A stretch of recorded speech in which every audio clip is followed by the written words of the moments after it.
Saya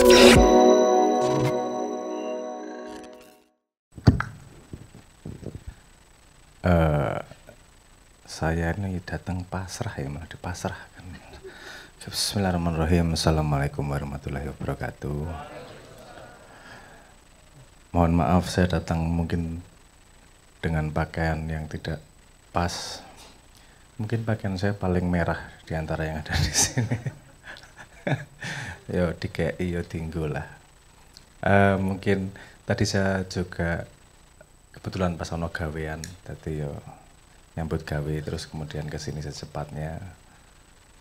Terus tadi sempat ditanyain sebanyak pertanyaan tentang Simbah, gimana keadaan Simbah dan seterusnya. Kebetulan saya itu anak Simbah sing rada owah uteknya, agak nggak beres. Jadi saya agak nggak connect kadang-kadang dengan hal seperti itu. Dan mungkin saya mungkin perlu menceritakan hal yang mungkin malah tidak sesuai yang diharapkan, tapi saya pengen menjelaskan di belakangnya kenapa. Saya dan keluarga itu paling tidak nyaman kalau ditanyain, Mbah gimana detailnya? Sekarang gimana? Bulunya udah bisa berdiri belum? Sudah bisa jempolnya? Saya paham bahwa itu niat baik dan kepedulian, ya. Dan selama ini keluarga memang membatasi informasi detail seperti itu. Kenapa? Kita lihat gunanya untuk banyak orang. Sekitar pelajaran dari Simbah itu, kalau kita melakukan sesuatu, dihitung positifnya, negatifnya, terutama untuk kita pribadi dan banyak orang. Kita semua sayang sama Simbah, insya Allah. Nah aku ini karena kewajiban juga sih, jadi aku ya sih, kudu sayang karo Simbah.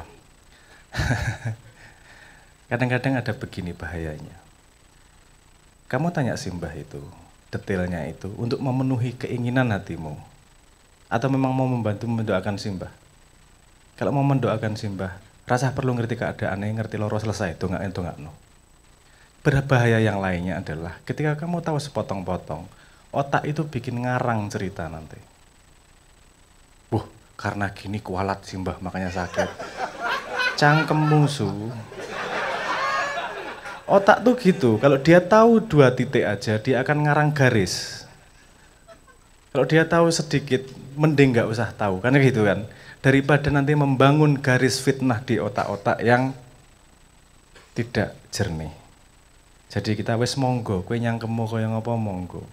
Karena kalau kamu ngetrack beneran, informasi-informasi yang beredar itu aku yang ngakak, wawancara karo wong salah, sumbernya saka wong salah, dan saya merasa tidak perlu klarifikasi juga. Wong kowe yo ngopo klarifikasi tentang Simbah keadaannya sekarang begini, aku ngakak sopo tuh informasi niki walah yo.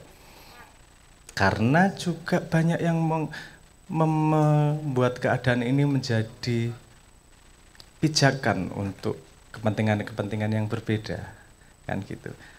Saya pengen dan keluarga pengen menjaga ini menjadi sesuatu yang kita merayakan hidupnya Simbah. Salah satunya dengan mendoakan ketika sakit. Karena Simbah sendiri ketika anak pertamanya, yo adikku berarti. Anak pertamanya, anak keloro pertama lagi aku deh ngelali aku. Anak kedua, anak pertama dari Ibu Via itu meninggal, itu bukan yang dilakukan Simbah adalah syukuran. Itu agak aneh orang, kok syukuran anaknya meninggal kok. Simbah dengan argumentasinya loh langsung diasuh oleh Allah kok, kan gitu. Jadi banyak sudut pandang yang berbeda terhadap pensikapan ini. Dan kita juga sadar kok, semua yang hidup itu pasti akan mengalami perjalanannya. Semua perjuangan itu pasti mengalami perjalanannya. Nah kita motret Simbah tuh gimana sekarang? Pertanyaan saya selalu seperti itu. Karena keberadaan satu orang, keberadaan Simbah, kamu, aku, dan seterusnya itu tidak hanya satu pada fisik. Ada yang nyambung karena fisiknya, Simbah, namanya, dan karyanya, dan seterusnya. Ada yang nyambung karena emosionalnya.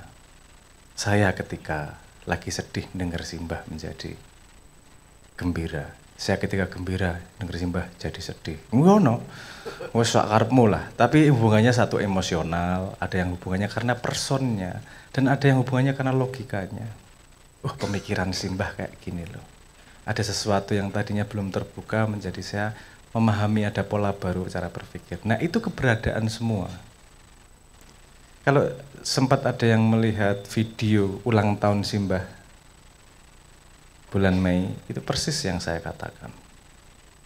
Bahwa sambungan sama simbah itu levelnya berbeda-beda. Biasanya yang levelnya ke ketokohan, saya ngomong gini pasti marah sama saya. Karo bapake kurang ajar. Kowe nyambung garis wong bapakku ora nganggep aku kurang ajar, kok kowe nganggep aku kurang ajar karo bapakku. Melu makane aku ora melu berpendapat. Misalnya seperti itu. Jadi simbah ini mari kita tetap ambil seperti yang simbah katakan, pelajari kepada yang kita ajarkan kepada kita. Yuk ambil positifnya. Yuk apa yang bisa kita gunakan untuk memperbaiki hidup kita. Oke, simbah keadaannya sekarang seperti ini, tapi simbah itu hadirnya tidak hanya sekarang loh. Hadir di KC udah berapa tahun? 27 tahun, 23 tahun. Aku malah lali. 23 tahun hadir di KC. Artinya simbah di masa lalu juga hadir. Kanjeng Nabi Anda pikir tidak hadir sekarang? Hadir, mungkin tidak fisiknya, tapi ilmunya, inspirasinya, kasih sayangnya. Dan kita semua bermimpi ketemu Kanjeng Nabi, dan kamu bertemu setiap hari sama kasih sayangnya Kanjeng Nabi, tapi ngengkel minta dimimpiin. Kalau nggak mimpi nggak merasa ketemu Kanjeng Nabi. Quran itu pelajarannya itu Kanjeng Nabi hadir di sini. Kalau masalah kamu buta tidak bisa melihat kehadirannya, jangan paksa dunia untuk memperlihatkannya di matamu yang buta.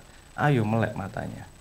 Bahwa keberadaan seseorang, keberadaan seseorang tokoh, sebuah benda dan apapun yang ada, keberadaan itu levelnya bermacam-macam. Yang paling mudah ditangkap adalah dengan indera, karena kita setiap hari memakai indera. Tapi kadang-kadang bisa ditangkap dengan rasa, kadang-kadang bisa ditangkap dengan logika. Seberapa Anda bisa menangkap, itu sejauh Anda mengenal diri Anda. Karena orang yang tidak pernah merasakan pedes tidak akan bisa berempati ketika melihat temannya kepedesan. Orang yang tidak bisa merasakan sedih tidak akan bisa merasakan, ikut merasakan ketika orang lain merasakan sedih. Nah kalau kita tidak pernah berpikir, kita tidak akan bisa memahami pikirannya simbah. Kalau kita tidak pernah bersambungan, kita hanya akan melihat fisiknya. Dan itu kalau kita tidak hati-hati, otak kita yang luar biasa pandai, otak-otak Indonesia ini kan paling pandai bikin cerita. Lihat judulnya, belum lihat videonya, sudah tahu seumur hidup simbah itu seperti apa ceritanya. Gitu-gitu itu sangat saya hindari itu. Kemarin dengan misalnya dengan banyaknya datang tokoh ke membesuk simbah. Alhamdulillah hampir semua, enggak semua ya, hampir semua berlaku sebagai manusia. Kalau kita mau berlaku sebagai manusia, kita nggak bisa ngapa-ngapain.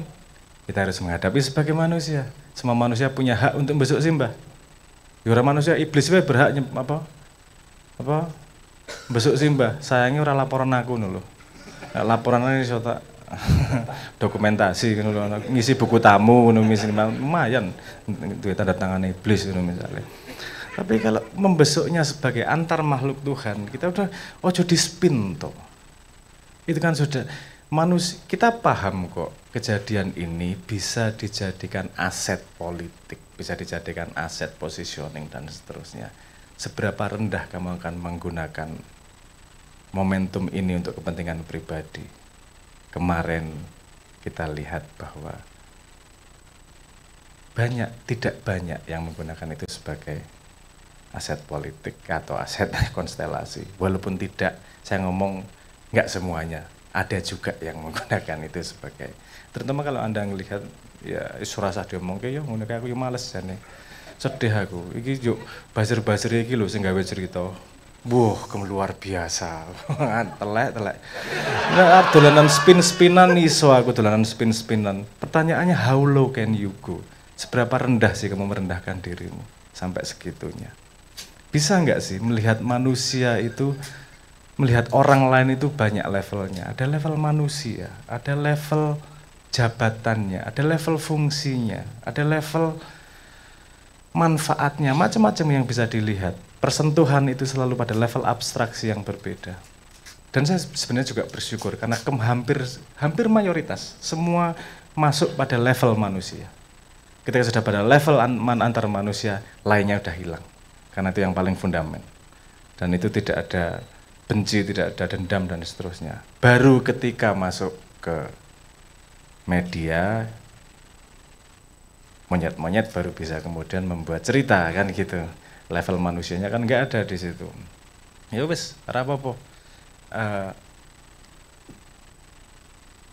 Salah satu yang ditinggal Simbah dalam tanda diwariskan Simbah. Ya, ojo salah tangkap ya diwariskan dianggap wis ra ono ngono ora maksudnya yang maksudnya diajarkan Simbah kan Dewi ada kesempatan untuk kumpul seperti ini. Kumpul pada ekspresi yang bebas. Di dunia yang orang merasa bikin trending topik adalah puncak dari dunia dan dari sudah merasa bersentuhan dengan semua orang, kita merasakan bahwa persentuhan langsung ini juga cukup penting. Tidak pada frame tertentu, itu yang berbeda dengan yang disimbah buat. Apakah ini pengajian? Enggak. Tapi ada konten ngajinya. Apakah ini kumpulan wong gendeng? Yora. Tapi aja ngomong rana wong gendeng ya. Apakah ini konferensi? Oh bukan. Loh tapi kita ngomong serius juga nih kan gitu. Banyak level yang dibutuhkan untuk pertemuan antar manusia dan dengan teknologi yang memudahkan komunikasi manusia, hal-hal seperti ini semakin jarang. Dan yang terus diuri-uri sama Simbah. Kalau negara pinter, sebenarnya barang langka itu dilestarikan dan dirawat, bukan dibuat susah. Dan saya harap negara kita semakin pinter. Gitu. Ini kita menemukan mahasiswa ngobrol nongkrongan sama ngopi di gelanggang atau di pinggir di emperan fakultasnya itu kan sudah susah sekali sekarang. Bukan budaya yang nggak seperti dulu. Saya nggak ngomong dulu lebih baik. Saya nggak ngomong sekarang lebih buruk. Semua pasti ada polanya sendiri-sendiri. Tapi yang paling baik adalah adanya diversity. Adanya apa bahasa Indonesia ini? Adanya keragaman. Jangan sampai ada yang hilang. Yang tetap kumpul tetap ada yang kumpul. Walaupun nggak mayoritas tetap ada yang kumpul. Yang mayoritas ke internet nggak apa-apa. Tapi tetap ada yang kumpul harus kan gitu. Nah, Simbah itu ngurusi barang-barang yang ditinggalkan. Sehingga biasanya yang kumpul di Ma'iyah itu orang-orang yang tidak punya tempat. Neng pesantren dianggap terlalu tatone kakean. Arep melu kumpulan premar ora wani garong. Kan gitu. Iki yang tengah-tengah di lingkungan akademis ditendang, lingkungan pesantren ditendang, ya nompon neng Ma'iyah lah. Apakah Ma'iyah mampu menampung siapa saja? Itu ada asumsi bahwa ada subjek dan ada objek. Ma'iyah yang menampung dan ada yang ditampung. Ini susah banget jelaskan karo cah apa jenis sosiologi bahwa bukan begitu struktur Ma'iyah. Ma'iyah itu bukan ada karena dia sebagai subjek menampung. Ma'iyah itu ada karena orang yang kumpul bersama. Jadi nggak ada yang ditampung. Kita semua adalah bagian dari Ma'iyah itu sendiri. Nggak ono organisasi nih, nggak ono KTA nih. Yang ono KTA nih wis sugih tak dol kowe ning partai cah. Saya membawahi KTA Ma'iyah ada begini. Wah, Simbah ki ninggali aku apa sini adab barang ya. Kalau nggak ada ninggali adab ngono wis tak dol ki. Nang partai ki. Ya serius. Tapi tadi saya sempat ngomong sebenarnya ada hal yang menyatukan orang Indonesia itu belum ada yang berani bikin partainya. Itu partai patah hati itu. Pasti semua pernah merasakan terutama itu penderita cacat tuna asmara ini masyarakat banyak banget cacat tuna asmara di sini mesti Ngono ki kowe lara ati to nek ana wong duwe bojo loro, bojo telu ngono. Aku siji wae ra entuk, kowe telu sasu.